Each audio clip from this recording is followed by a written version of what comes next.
नमस्कार। आज एक छोटा सा वीडियो करते हैं।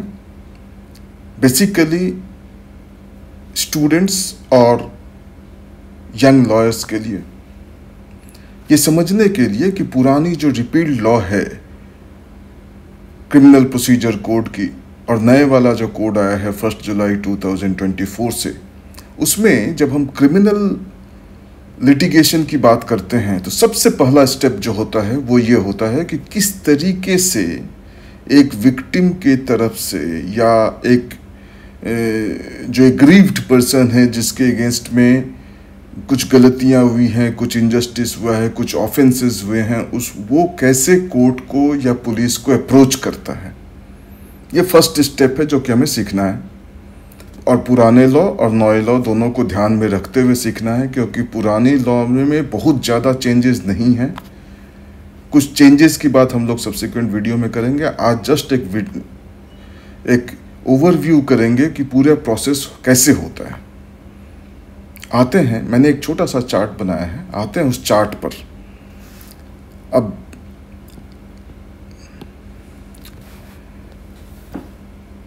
ये देखिए, चार्ट 1 है pre summoning stage of accused, मतलब जब एक्यूज्ड आता है कोर्ट में उससे पहले का पोजीशन है। जिसके खिलाफ हम लोग कंप्लेंट करते हैं उनको एक्यूज्ड कहते हैं। तो वो जो एक्यूज्ड है, हालांकि ये भी एक डिफरेंट लॉ है कि एक्यूज्ड कब उसको एक्यूज्ड कहा जाएगा, वो एक है कि किस स्टेज पर एक्यूज्ड कहते हैं, वो भी एक डिफरेंट लॉ है। जस्ट समझने के लिए मैं बोल रहा हूँ कि जिसके खिलाफ कंप्लेंट करते हैं उसे हम एक्यूज्ड मान करके चलते हैं, समझने के लिए। हालांकि ये स्टेज नहीं है उसे एक्यूज्ड कहने का, ये जस्ट ध्यान में रखेंगे, फिर आगे बढ़ते हैं। अब कंप्लेंट, अब इस चार्ट को देखेंगे तो मैंने इसमें जो रेड कलर में दिया है वो नए वाले प्रोविजंस की हैं, और जो ब्लैक कलर में प्रोविजंस जहां लिखा हुआ है, जो ब्लैक कलर में है वो पुराने वाले कोड की हैं। अब जैसे कंप्लेंट, सबसे पहला चीज़ क्या है कि हम कंप्लेंट करेंगे। कंप्लेंट जो पुराने वाले प्रोविजन में है 2D CRPC और नए वाले में 2H BNSS। इस कंप्लेंट के बाद दो तरीके की कैटेगराइजेशन होती है। फर्स्ट कॉग्निजेबल ऑफेंस की, दूसरा नॉन कॉग्निजेबल ऑफेंस की। कॉग्निजेबल, नॉन कॉग्निजेबल, ये दो तरीके के कैटेगरीज हैं ऑफेंसेस के, जो कि कोड में, पुराने कोड में भी है, नए कोड में भी है। उसको जस्ट एक बार सेक्शन देख लेंगे, बहुत बड़ा नहीं है, और उसके लिए हम लोग एक अलग से समझेंगे। लेकिन दो कोड हैं, दो सेक्शन है। पुराने वाले में 154 CRPC में कॉग्निजेबल ऑफेंस था। कॉग्निजेबल ऑफेंस का पुराने में देखेंगे 2C CRPC। नए वाले में करस्पॉन्डिंग प्रोविजन 154 का 173 BNSS, और 2C जो कॉग्निजेबल ऑफेंस का डेफिनेशन था वो अब 2G BNSS में आ गया है। इसी तरीके से नॉन कॉग्निजेबल ऑफेंस के लिए 154 CRPC में था, अब 174 BNSS आ गया है। नॉन कॉग्निजेबल ऑफेंस का डेफिनेशन जो है वो 2L है CRPC में, जो कि अब नए में आ गया है 2O BNSS। तो ये दो तरीके की कंप्लेंट की कैटेगराइजेशन हो जाएगी। कैटेगराइजेशन होने के बाद पुलिस जो है 154(1) में CRPC में लेगी मैटर को। उसके बाद 173(1) BNSS, जो कि उसका कॉरेस्पॉन्डिंग प्रोविजन है। क्योंकि नॉन कॉग्निजेबल ऑफेंस का इन्वेस्टिगेशन एक डिफरेंट तरीके से होता है, तो यहाँ से हम लोग अब आगे समझेंगे कि कॉग्निजेबल ऑफेंस का कैसे आगे बढ़ते हैं। क्योंकि नॉन कॉग्निजेबल में वो परमिशंस वगैरह लेने पड़ते हैं, उसमें एक डिफरेंट प्रोसीजर है। अब यहाँ से कॉग्निजेबल हम आगे बढ़ते हैं। तो 154(1) CRPC जो करस्पॉन्डिंग 173(1) BNSS है, ये प्रोविजन आ गया। यहाँ से अब पुराने लॉ में प्रिलिमिनरी इंक्वायरी का कॉन्सेप्ट जो स्टैट्यूटरीली उतना हाईलाइटेड तरीके से नहीं था, इस बार जो नए लॉ में आया है उसमें आ गया है preliminary inquiry under section 173 BNSS to find out prima facie case. ये नया प्रोविजन आ गया है। तो ये एक प्रिलिमिनरी इंक्वायरी हो सकती है, पुलिस कर सकती है। उसके बाद दो ऑप्शन हैं। अब देखिए, FIR रजिस्टर करने का पुलिस डिसीजन लेती है, तो 154(2) CRPC कॉरेस्पॉन्डिंग 173(2) और 173(2) BNSS इस प्रोविजन में और दूसरा ऑप्शन पुलिस ये बोल सकती है कि एफआईआर रजिस्टर करने लायक केस नहीं है, ये सेकंड ऑप्शन हो गया। FIR not registered, 154(2) CRPC, corresponding provision आप पाएंगे 173(2) प्लस 173(3) BNSS। अब जो है अगर यहाँ पर अगर एफआईआर रजिस्टर हो जाता है तो फिर इजी है, कॉमन सेंस भी है, वो सीधा पुलिस ऑफिशियल्स के पास जाएगा और ये इसके बाद जो है इन्वेस्टिगेशन का प्रोसेस स्टार्ट होगा। यहीं पर पहले समझ लेते हैं फिर से कि एफआईआर अगर रजिस्टर्ड नहीं करने की बात आती है तो क्या होता है। तो उसमें इंटीमेशन देना होगा, intimation of the complaint to the superintendent of police CRPC। मान लीजिए कि आप जाते हैं और आप कंप्लेंट देते हैं एफआईआर रजिस्टर करो, एफआईआर रजिस्टर हो गया तब तो वो यहाँ कवर हो जाएगा। एफआईआर रजिस्टर अगर नहीं हुआ तो फिर वो यहाँ आएगा, और यहाँ आएगा तो आपके लिए नेक्स्ट स्टेप क्या है कि आप उसके हायर ऑफिशियल को, पुलिस SHO के हायर ऑफिशियल को, सुपरिंटेंडेंट ऑफ पुलिस को कंप्लेंट करेंगे कि मैंने कंप्लेंट किया था और मेरा एफआईआर रजिस्टर नहीं हुआ। ये प्रोविजन है 154(3) CRPC। अब नया वाला प्रोविजन आ गया 173(4) BNSS। अब इसके बाद भी अगर एफआईआर रजिस्टर नहीं होता है, मान लीजिए कि आपने सुपरिंटेंडेंट ऑफ पुलिस को बोल दिया और सुपरिंटेंडेंट ऑफ पुलिस ने फिर भी नहीं किया, एफआईआर नॉट रजिस्टर्ड, तो फिर आपके पास एक राइट है कि आप कंप्लेंट केस फाइल कर सकते हैं before judicial magistrate under section 191A and 191C read with 2D read with section 200 CRPC। उसके कॉरेस्पॉन्डिंग प्रोविजंस ये हैं 210(1)A 210(1)C red with 2H red with section 233 BNSS। तो ये यहाँ तक आ गए कि एफआईआर कंप्लेंट करने गए, रजिस्टर्ड हो गया। अगर रजिस्टर्ड हो जाता है तो हमारा ये ऑप्शन चलता है, रजिस्टर्ड नहीं होता है तो हम इस तरह रास्ते आएंगे। अब जो है स्टेप को थोड़ा सा और ऊपर ले चलते हैं, आगे बढ़ाते हैं। अब रजिस्टर हो गया, अब यहाँ पर देखें हम लोग कि रजिस्टर हो गया तब तो उसमें अभी रुकते हैं, पहले समझते हैं। रजिस्टर हो जाने पर तो प्रॉब्लम है नहीं, अब रजिस्टर नहीं होता है तब क्या करना है। तो हमने पहले हमें जो है कंप्लेंट करना है सुपरिंटेंडेंट ऑफ पुलिस को। उसके बाद भी अगर एफआईआर रजिस्टर नहीं होता है तो हम लोग जुडिशियल मजिस्ट्रेट के पास जाएंगे, कंप्लेंट लॉन्च करेंगे। अब जुडिशियल मजिस्ट्रेट साहब जो हैं उनके पास भी दो ऑप्शन है। पहला ऑप्शन है इंक्वायरी करने का और एविडेंस लेने का। वो बोलेंगे कि ठीक है मेरे सामने आप सारी गवाही दो, मैं देखूंगा क्या होता है। ऑप्शन 2 है कि investigation by police officer under 2021 CRPC 2251 BNSS, उसका कॉरेस्पॉन्डिंग प्रोविजन है for deciding as to whether there exist sufficient ground for proceeding. अगर मजिस्ट्रेट साहब को लगता है कि कंप्लेनेंट के पास सारे एविडेंस हैं, जनरली जो लॉ सेटल्ड है इस पॉइंट पर, कि अगर मजिस्ट्रेट साहब को लगेगा कि कंप्लेनेंट ने सारे एविडेंस दिया हुआ है, मैटर को मैं खुद कंसीडर कर सकता हूं, तो फिर वो ऑप्शन 1 को इस्तेमाल करेंगे। अगर उनको लगेगा कि नहीं एलिगेशंस तो है और उसमें कुछ जो एविडेंसेस हैं, उन एविडेंसेस में कुछ एविडेंसेस ऐसे हैं जो कि बिना पुलिस असिस्टेंस के नहीं लिया जा सकता या फर्दर उसमें एक इन्वेस्टिगेशन की ज़रूरत पड़ेगी, तो उसमें फिर वो ऑप्शन 2 को यूज़ करेंगे। और ऑप्शन 2 में जाकर के उसके बाद उनके पास ऑप्शन होगा ये कि वो उसके बाद वो या तो डिसमिस कर दें या एक्यूज्ड को बुलाएं, इन दोनों ऑप्शंस के बाद। अब यहाँ पर ये तो हो गया जुडिशियल मजिस्ट्रेट साहब के पास जो ऑप्शन 1 ऑप्शन 2 यूज़ करने के लिए।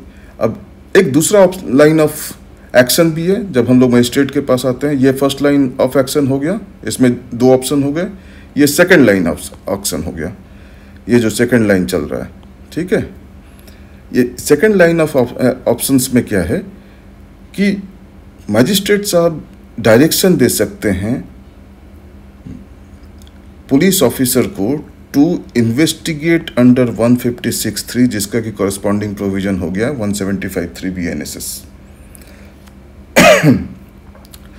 तो यहां पर फिर इन्वेस्टिगेशन होगा। सेक्शन 156 CRPC 175 BNSS है और इन्वेस्टिगेशन का पूरा प्रोसेस है, उसका एक अलग वीडियो बनाना पड़ेगा, वो लेंदी सब्जेक्ट है।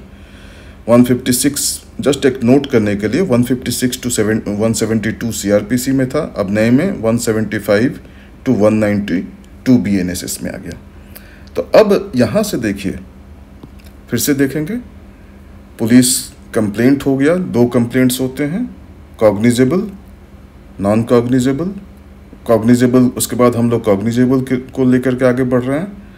कॉग्निजेबल में प्रिलिमिनरी इंक्वायरी हो सकती है अब नए प्रोविज़न में, FIR रजिस्टर हो सकता है, FIR रजिस्टर नहीं हो सकता है, नहीं होगा तो मजिस्ट्रेट पहले सुपरिटेंडेंट ऑफ पुलिस के पास कंप्लेंट होगा, फिर भी अगर FIR रजिस्टर नहीं होता तो फिर हम जुडिशियल मजिस्ट्रेट साहब के पास जाएंगे। जुडिशियल मजिस्ट्रेट साहब के पास भी 2 ऑप्शन है, वो यहाँ पर डायरेक्शन दे सकते हैं पुलिस को कि इन्वेस्टिगेट करो, या खुद 2 ऑप्शन यूज़ कर सकते हैं, 2 ऑप्शन यूज़ करके डिसमिस भी कर सकते हैं और प्रोसेस इशू कर सकते हैं एक्यूज्ड को। और इस रास्ते अगर चलते हैं तो यहाँ से देखिए, FIR रजिस्टर हो गया तो यहाँ पर पुलिस के पास आ गया, और या फिर मजिस्ट्रेट साहब ने पुलिस को बोल दिया तो फिर ये पुलिस के पास आ गया। दोनों सिचुएशन में फिर पुलिस के पास ये आ गया, ठीक है। अब ये आने के बाद 156(3) में इन्वेस्टिगेशन हो रहा है। ये इन्वेस्टिगेशन में, ये इन्वेस्टिगेशन दोनों साइड से हो सकता है। मैजिस्ट्रेट साहब ने इधर से आकर के बोल दिया तो ये आ गया इन्वेस्टिगेशन, और यहाँ पर जो है डायरेक्टली जो रजिस्टर्ड पुलिस ने बोल दिया था कि मैं रजिस्टर करूँगा, तो ये सेकंड ऑप्शन हो गया। तो ये दोनों साइड से फिर यहाँ इन्वेस्टिगेशन होगा। इन्वेस्टिगेशन होने के बाद ये फाइनल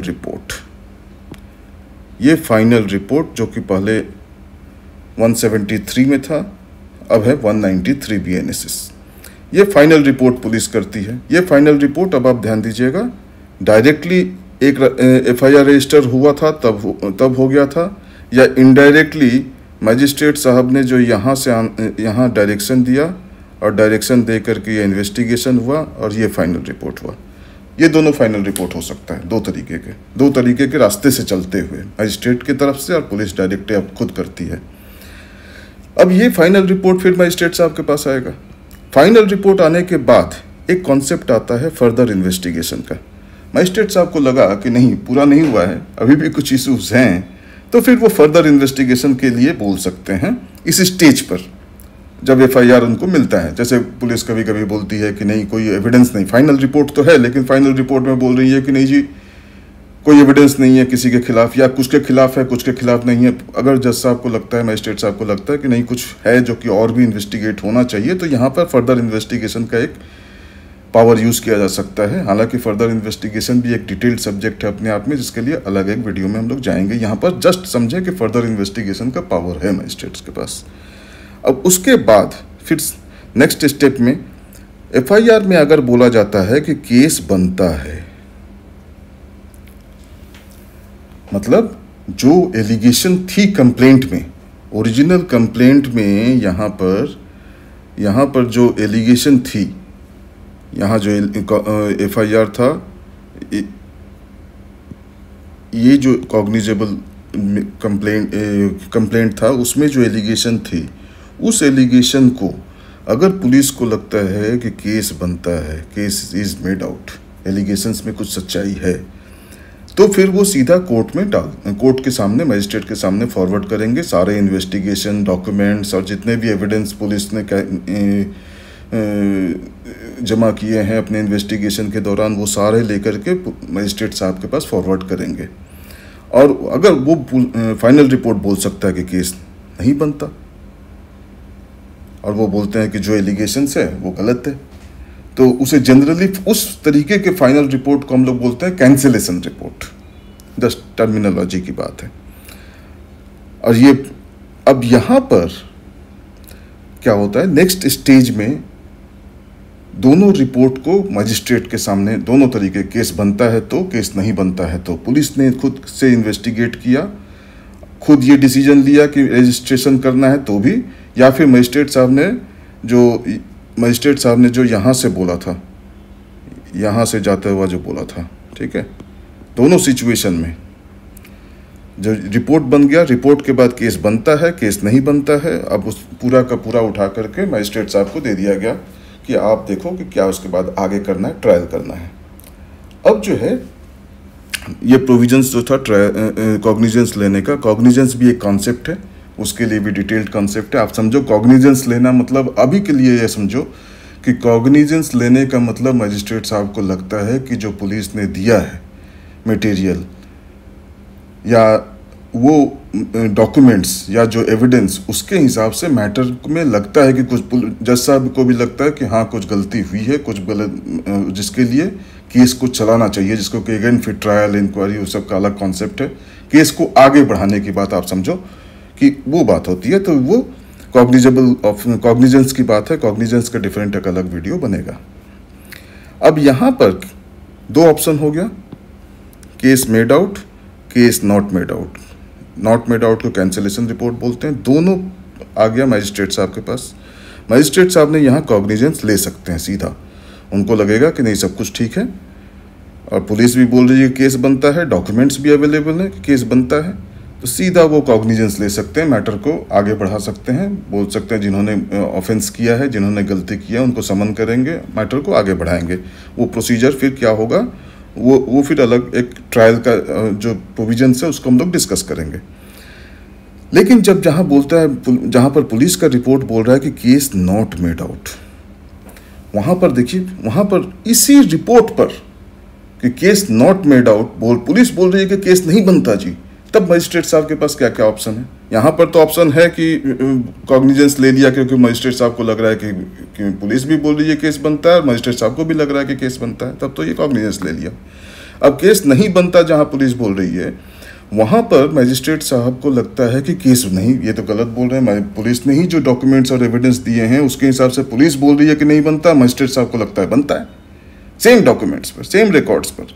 तो उस सिचुएशन में ये मजिस्ट्रेट साहब के पास जब जाएगा तो मजिस्ट्रेट साहब के पास एक रास्ता ये है कि बोलेंगे कि पुलिस तो बोल रही है कि नहीं बनता लेकिन मेरे हिसाब से बनता है, और मजिस्ट्रेट साहब कॉग्निजेंस ले लेंगे, मतलब एक्यूज्ड को बुला लेंगे और बोलेंगे कि नहीं कि मेरे हिसाब से केस बनता है, मैं आगे बढ़ाऊंगा। कॉग्निजेंस ले लेंगे और समन कर देंगे एक्यूज्ड को। लेकिन अगर मजिस्ट्रेट साहब को लगता है कि नहीं कुछ और इसमें भी, फिर जैसे हम लोगों ने यहाँ डिस्कस किया था फर्दर इन्वेस्टिगेशन, जब रिपोर्ट आया था तो उस समय फर्दर इन्वेस्टिगेशन बोल सकते हैं। अदरवाइज जब बोलते हैं केस नहीं बनता, वहाँ पर भी बोल सकते हैं कि किस कारण से आप बोल रहे हो कि केस नहीं बनता, और उन कारणों को देखते हुए अगर मजिस्ट्रेट साहब को लगे कि नहीं जो कारण पुलिस बोल रही है कि इन कारणों से कि केस नहीं बनता, जबकि इन कारणों को साबित करने के लिए भी कुछ और चीज़ें चाहिए जो कि नहीं है, तो फिर यहाँ पर भी फर्दर इन्वेस्टिगेशन का डायरेक्शन दे सकती है मजिस्ट्रेट। इसलिए फर्दर इन्वेस्टिगेशन इन्वेस्टिगेशन और फर्दर इन्वेस्टिगेशन एक डिटेल्ड सब्जेक्ट है जिसको हम लोग अलग से समझेंगे। अभी आप बस ये समझो कि एक इन्वेस्टिगेशन हो चुका है, पुलिस ने किया है, उसके बेसिस पर पुलिस बोल रही है कि केस नहीं बनता, तो मजिस्ट्रेट साहब बोल रहे हैं कि जो केस नहीं बनता जिन कारणों की वजह से बोल रहे हो, उन कारणों को भी साबित करने के लिए जो मटेरियल चाहिए वो आपने तो दिया ही नहीं, इसलिए आप फिर से इन्वेस्टिगेट करो, वो कारणों को लेके आओ या फिर बोलो कि केस बनता है। तो यहाँ पर भी फर्दर इन्वेस्टिगेशन का पावर इस्तेमाल कर सकते हैं। तो फर्दर इन्वेस्टिगेशन का पावर एक जगह, एक बार यहाँ और दूसरी बार यहाँ कर सकते हैं, ठीक है। तो उसके बाद भी अगर लगता है कि कोर्ट को कि नहीं सारा कुछ हो गया, सारे रिकॉर्ड्स आ गए और पुलिस बोल रही है, ठीक ही बोल रही है, मुझे लगता है, जज साहब को लगता है कि कोई एविडेंस बनता नहीं है, आरोप जो लगाया गया था वो झूठा आरोप था, गलत आरोप था, तो देखिए अब क्या हुआ कि ये फर्दर इन्वेस्टिगेशन के बाद भी कॉग्निजेंस ले सकती है कोर्ट, कि उनको लगेगा कि नहीं केस बनता है। तो तीन तरीके का हो गया कॉग्निजेंस लेने का। कॉग्निजेंस लेने का मतलब मजिस्ट्रेट साहब को लग रहा है कि केस बनता है, तो डायरेक्ट जो रजिस्ट्रेशन हुआ एफआईआर का, यहाँ से एफआईआर रजिस्टर्ड हुआ, एफआईआर रजिस्टर होकर के यहाँ पर इन्वेस्टिगेशन हुआ, और इन्वेस्टिगेशन होने के बाद केस बनता है तब कॉग्निजेंस ले लिया। या फिर यहाँ पर जब एफआईआर रजिस्टर नहीं हुआ, मजिस्ट्रेट साहब के पास हम लोग गए, मजिस्ट्रेट साहब ने इन दोनों ऑप्शंस को यूज़ करने से पहले ही यहाँ बोल दिया पुलिस को कि आप करो, पुलिस फिर इन्वेस्टिगेट करती है, उसके बाद एक फाइनल रिपोर्ट आता है, फर्दर इन्वेस्टिगेशन भी हो सकता है, फिर केस बनता है तो फिर कॉग्निजेंस ले लिया, या केस नहीं बनता तो फिर यहाँ कैंसिलेशन रिपोर्ट आया, फिर फर्दर इन्वेस्टिगेशन हुआ, फिर भी कोर्ट को लगता है कि नहीं, इसमें कॉग्निजेंस लेने लायक नहीं है, इसमें कोई गलती नहीं हुई है, तो ये सेकंड ऑप्शन है मजिस्ट्रेट के पास। फर्स्ट ऑप्शन ये कॉग्निजेंस लेना, सेकंड ऑप्शन कॉग्निजेंस नहीं लेना।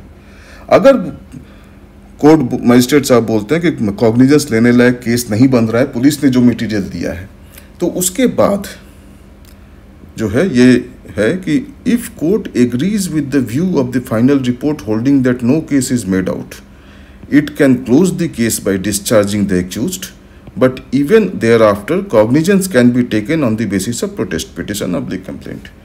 तो यहाँ पर मजिस्ट्रेट साहब के पास ये पावर है कि वो बोलेंगे कि नहीं, मैंने सब कुछ करके देख लिया, फर्दर इन्वेस्टिगेशन करा लिया, दो स्टेज पे करा लिया, फिर भी कुछ नहीं बन रहा है मटेरियल, इसलिए मैं एग्री करता हूँ पुलिस से कि भाई कोई केस ही नहीं बनता, तो वो क्लोज कर देंगे, केस को क्लोज कर देंगे। लेकिन जब अगर केस क्लोज करते हैं, इसका मतलब ये नहीं कि फिर से वो कंप्लेंट उसी एलिगेशन पर प्राइवेट कंप्लेंट की तरह से, प्रोटेस्ट पिटिशन जो बोलते हैं, वो एक तरीके से दो एस्पेक्ट्स होते हैं प्रोटेस्ट पिटिशन के, उसको भी एक अलग से वीडियो कॉन्सेप्ट होगा। अभी के लिए बस ये समझिए कि प्रोटेस्ट पिटिशन एक ऐसी पिटिशन होती है जो कि फाइनल रिपोर्ट पुलिस के आने के बाद आती है। उसमें दो चीज़ें हैं, एक कि कंप्लेनेंट केवल ये एस्टेब्लिश करेगा कि जो रिपोर्ट है वो रिपोर्ट गलत कैसे है, और उन्हीं रिपोर्ट्स के बेसिस पर वो साबित करेगा कि केस बनता है। एक तो प्रोटेस्ट पिटिशन इस तरीके की फाइल होती हैं, दूसरी प्रोटेस्ट पिटिशन ये होती हैं जिसमें कि कंप्लेनेंट अपने आप ही सारे मटेरियल्स लेकर के डिसाइड करता है और कि मुझे एक सेपरेट कॉम्प्रिहेंसिव कंप्लेंट फाइल करनी चाहिए, तो वो कॉम्प्रिहेंसिव कंप्लेंट की कैटेगरी में आ जाता है कंप्लेंट के डेफिनेशन में। तो अगर वो ऐसी प्रोटेस्ट पिटिशन जो कि कंप्लेंट के डेफिनेशन के अंतर्गत क्लियर होता है कि वो हाँ ये कॉम्प्रिहेंसिव कंप्लेंट है, तो उसको कोर्ट जो है एज ए प्राइवेट कंप्लेंट भी लेके चल सकती है डिस्चार्ज करने के बाद भी, ठीक है। तो उस पर कुछ जजमेंट्स और फिर हम लोग कंसिडर करेंगे इसको। अब फर्स्ट ऑप्शन तो ये हो गया कि वो डिस्चार्ज कर दिया, और डिस्चार्ज करने के बाद भी वो आगे बढ़ सकते हैं उनको। सेकेंड ऑप्शन क्या है कि allow the complainant to file protest petition and lead evidence and then proceed under section 191A 191C read with 2D read with section 200 CRPC, जिसके नए प्रोविजन है 210(1)A 210(1)C section 2H red with 233 BNSS। अब यहाँ से फिर इस protest petition का इस तरीके का प्रोसीजर जाएगा। इस प्रोटेस्ट पिटिशन में को लेकर के फाइल हुआ, फाइल होने के बाद ये जैसे कॉम्प्रिहेंसिव कंप्लेंट, जिसमें कॉम्प्रिहेंसिव कंप्लेंट की बात आएगी, ये कॉम्प्रिहेंसिव कंप्लेंट है जिसमें कि कंप्लेनेंट जो है अपनी तरफ से और भी एडिशनल चीज़ें देता है और साबित करने की कोशिश करता है कि एलिगेशंस मेरे सही हैं, और केवल फाइनल रिपोर्ट के अगेंस्ट में देता है। ये दो तरीके के प्रोटेस्ट पिटिशन है, एक ये फाइनल रिपोर्ट में क्या गलतियां वो दिखाने के लिए, और एक कॉम्प्रिहेंसिव। तो अगर अगेंस्ट फाइनल रिपोर्ट अगर देता है तो इसको भी लेकर के फिर देखिए ये जो है यहाँ फाइनल रिपोर्ट, इसको कंसीडर करके यहाँ से देखिए ये इस पर भी कॉग्निजेंस ले सकती है। ये जो एरो है मैंने दिया है, अगेंस्ट फाइनल रिपोर्ट पर अगर है और जज साहब को लग गया कि नहीं सही बोल रहा है ये, तो फिर यहाँ से भी वो कॉग्निजेंस ले सकते हैं कोर्ट। और अगर बोलते हैं कि नहीं, कॉम्प्रिहेंसिव कंप्लेंट अगर देती हैं, तो कॉम्प्रिहेंसिव कंप्लेंट अगर देंगे तो देखिए ये प्रोसीजर है। फिर वो जैसे हम लोगों ने जैसे मजिस्ट्रेट साहब के पास यहाँ FIR नहीं होने पर जो मजिस्ट्रेट के सामने किया था, वो यहाँ से जा कर के सेम प्रोसीजर फिर यहाँ से स्टार्ट होगा। ये रास्ते चलेंगे हम। कॉम्प्रिहेंसिव कंप्लेंट मतलब ये कंप्लेंट जो कि फिर यहाँ इस तरीके का यहाँ पर आ गया, और फिर इसके बाद फिर से वही होगा कि डिसमिस कर सकते हैं, इशू प्रोसेस कर सकते हैं। तो ये एक प्रोसीजर हो गया, पूरा प्रोसीजर इस तरीके से हो गया। मैं इसको थोड़ा सा स्क्रीन को ठीक है, तो मैं हल्का सा इसको आगे बढ़ा देता हूँ ताकि आप पूरा देख सकें। ठीक है,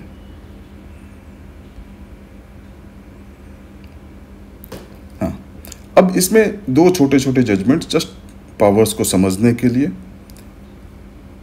एक 2023 SCC online 1082 Junaid versus state of UP, इसमें ये ऑब्जर्वेशन है। इस जो मैंने अभी हम लोगों ने प्रोसेस को डिस्कस किया, इन view of the above there remains no shadow of doubt that on the receipt of the police report under section 173 CRPC, the magistrate can exercise three options. Firstly, अब ये जो हम लोगों ने किया अभी,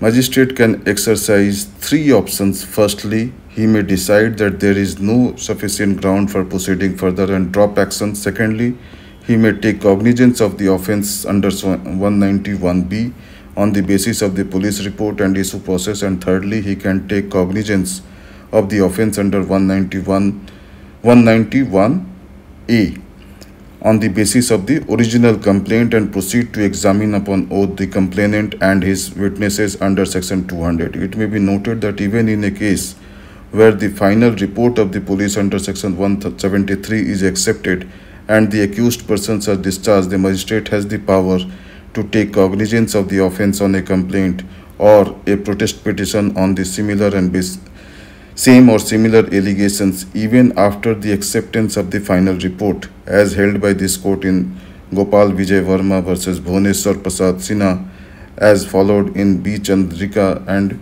Santosh. A magistrate is not debarred from taking cognizance of a complaint merely on the ground that earlier he had declined to take cognizance of the police report. No doubt a magistrate, while exercising his judicial discretion, has to apply his mind to the contents of protest petition or the complainant as the case may be. ये first judgement हो गया simple procedure को समझने के लिए। और second judgement जो है वो भी रिसेंट जजमेंट है, W. Kujur versus state of Jharkhand. इसमें जो साइटेशन है, अगर आप सुप्रीम कोर्ट के साइटेशन अभी SCC में पब्लिश नहीं हुआ है तो ये 2024 INSC 197, ये आपको इंटरनेट पे मिल जाएगा। अदरवाइज ये स्केल में पब्लिश हो चुका है 2024 3 स्केल 657। अब इसमें जो ऑब्जर्वेशंस है कि क्या प्रोसीजर है। When such a police report concludes that an offence appears to have been committed by a particular person or persons, the magistrate has three options.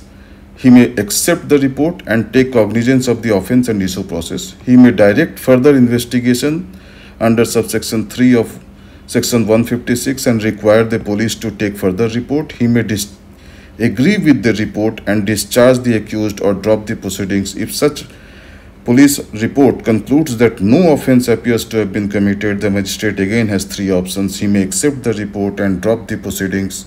He may disagree with the report and taking the view that there is sufficient ground for proceeding further, take cognizance of the offence and issue process. He may direct further investigation to be made by police under subsection 3 of section 156(3). तो ये आपका judgements हो गया। Same इसी process को समझाने के लिए हम ये जो चार्ट बनाया हुआ है,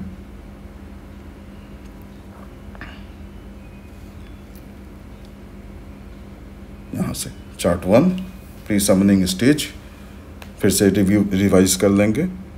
154 cognizable, 155 non cognizable, police complaint हो गया। यहाँ से हम लोग चले आए कॉग्निजेबल को लेकर के। प्रिलिमिनरी इंक्वायरी नए प्रोविजन में हो सकती है। FIR रजिस्टर हो गया, FIR रजिस्टर नहीं हुआ तो सुपरिटेंडेंट ऑफ पुलिस के पास हमें पहले कंप्लेंट करना पड़ेगा। रजिस्टर हो गया तो वो सीधा पुलिस ऑफिसर इसको इंक्वायरी करेगा। रजिस्टर नहीं हुआ तो FIR रजिस्टर नहीं हुआ तो मजिस्ट्रेट साहब के पास जाएंगे। मजिस्ट्रेट साहब या तो खुद ही इसको आगे लेकर चलेंगे, ऑप्शन 1 ऑप्शन 2 यूज़ करेंगे, या ऑप्शन 3 यहाँ पर जाएंगे, पुलिस को बोल देंगे कि आप इन्वेस्टिगेट करो। इन्वेस्टिगेशन होकर के फाइनल रिपोर्ट आ जाएगा। फाइनल रिपोर्ट के बाद फर्दर इन्वेस्टिगेशन का डायरेक्शन हो सकता है। अदरवाइज केस बनता है, अगर बात हो रही है तो फिर मजिस्ट्रेट साहब के पास जाएगा। मजिस्ट्रेट साहब डिसाइड करेंगे कॉग्निजेंस लेना है नहीं लेना। फिर केस नहीं बनता है तो भी यहाँ पर भी फर्दर इन्वेस्टिगेशन की बात हो सकती है, या फिर नहीं बनता है उसी रिकॉर्ड पर मजिस्ट्रेट साहब बोल सकते हैं कि नहीं बनता है, या फिर फर्दर इन्वेस्टिगेट करेंगे, या फिर उसके बाद भी बोलेंगे कि केस नहीं बनता तो मजिस्ट्रेट साहब क्लोज कर सकते हैं। लेकिन उस क्लोज करने के बाद भी वो फर्दर प्रोटेस्ट पिटिशन और कंप्लेंट एंटरटेन कर सकते हैं। प्रोटेस्ट पिटिशन दो तरीके के होंगे, सिंपल केवल फाइनल रिपोर्ट की कमियों को दिखाने के लिए। अगर उससे सेटिस्फाइड है मजिस्ट्रेट साहब तो फिर वो सीधा यहाँ पर कॉग्निजेंस ले सकते हैं, इस यहाँ पर कंसीडर करके सीधा यहाँ पर आ सकते हैं। अगर उनको कॉम्प्रिहेंसिव कंप्लेंट फाइल करता है, कंप्लेनेंट को लगता है कि नहीं मेरे पास और भी मटेरियल है, तो वो नए मटेरियल देता है, तो वो यहाँ से कंसीडर होगा। यहाँ पर अगर कॉम्प्रिहेंसिव आता है तो फिर यहाँ से ये फिर से ये जैसे हम लोगों ने ओरिजिनल कंप्लेंट फाइल किया था इस तरीके से ओरिजिनल होगा, फिर उसके बाद या तो डिसमिस होगा या एक्यूज्ड को बुलाया जाएगा। तो यहाँ पर दो कॉन्सेप्ट हो गया। अब एक्यूज्ड को बुलाया गया यहाँ और यहाँ समन किया गया कॉग्निजेंस के बाद। ये प्राइवेट कंप्लेंट के बेसिस पर इशू प्रोसेस होता है तो उसको बोलते हैं इशू प्रोसेस टू एक्यूज्ड, और चार्जशीट या कॉग्निजेंस डायरेक्टली रिपोर्ट्स के बेसिस पर होता है तो फिर cognizance summons to the accused यहाँ पर हुआ। अब दोनों में जो क्या डिफरेंस है, कॉग्निजेंस का कॉन्सेप्ट क्या है, इन्वेस्टिगेशन और फर्दर इन्वेस्टिगेशन का कॉन्सेप्ट क्या है, ये सब हम लोग डिस्कस करेंगे अगले वीडियो में। नमस्कार।